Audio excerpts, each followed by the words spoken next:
ازيكم عاملين ايه؟ ان شاء الله يا رب تكونوا بخير. قبل ما نبدا الفيديو صلي على الحبيب قلبنا يطيب، اللهم صل وسلم وبارك عليك يا حبيبي يا رسول الله. هنا بقى ده فطار يوم الجمعه.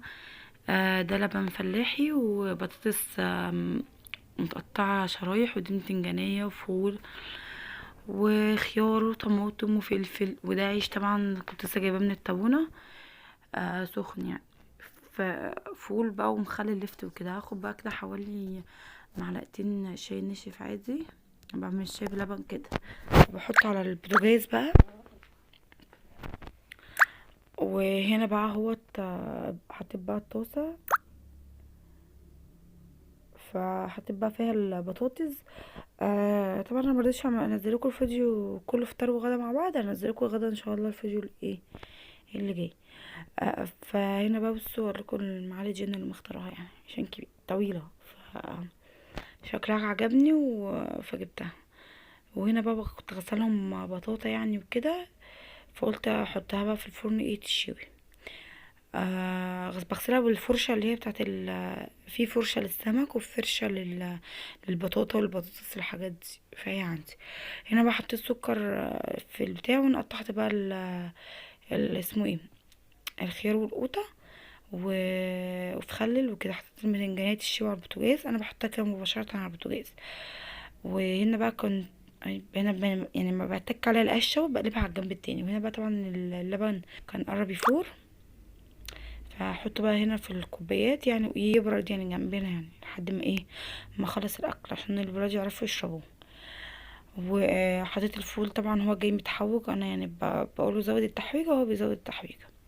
وبعت بقى ابني يجيب طعميه سخنه عشان ايه اسمها ايه ناكلها يعني، نحطها الاكل على طول. هنا بقى هقلب اللبن واركنه على جنب كده. وهنا بقى هقلب اللبن، وبعد كده ايه هسيبه بقى على جنب يبرد، واحط بقى البطاطا في الفرن. انا بحطها على الشبكه يعني مباشره على الصاجه، يعني الصاجه تحتها على طول. بصوا واعلي بقى النار، بسيبها بتبقى زي الفل. هوريها لكم دلوقتي. هنا بقى بعد ما البتنجانية اتشوت بقى بقشرها كده على طول، ما بحطش عليها اي ميه. وهنا البطاطس هي كانت خلاص قربت يعني، بنحبها ناشفه، معنى صح بترن في الطبق.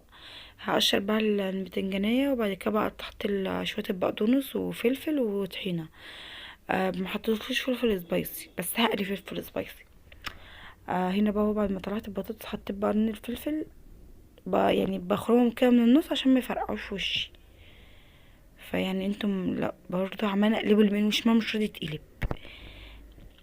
فالمهم بقى ايه هرس بقى البتنجان بالشوكة كده، لان يعني زوجي ما بيحبوش مهروس قوي يعني. ممكن اضربه في الكبة، عندي الكبة بس هو بيحبوش كده.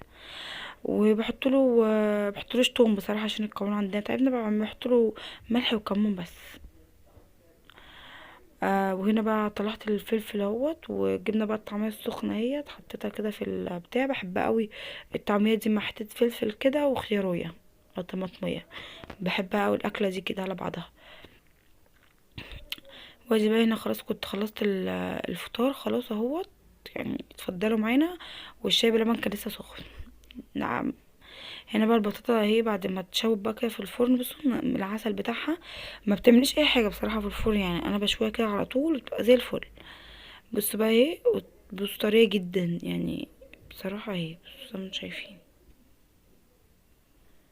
ادي. والله شويه بطاطا عسل، بالذات البطاطا الحمرا دي بتبقى مسكره قوي قوي قوي قوي. بصوا عجميه كلهم زي بعض. فبطلعها بقى كده مثلا كلها وبفتحها لهم واديهم معلقه وياكلوا. ولما بتبرد بقى بياكلوها كده، ما دام انا غسلاها خلاص. ادي بصوا، مع السلامات اني كنت ماسكه الموبايل فمش عارفه اوريكم، بس هي كلها سوا واحد. ادي زي الفل اهي. هخرجها لهم بقى، وبعد كده بقى ايه آه عملت شاي يعني لينا وزوجي، وعملت لهم قالوا عايزين فشار.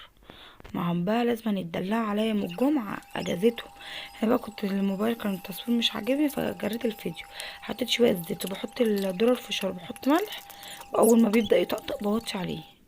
وهنا بقى عملت الشاي اهوت، فيعني ايه عشان لو ما شفتوش الفيديو هفوريكم يعني الحاجة. اشوفكم في فيديو جديد، ومع السلامة وفي امان الله.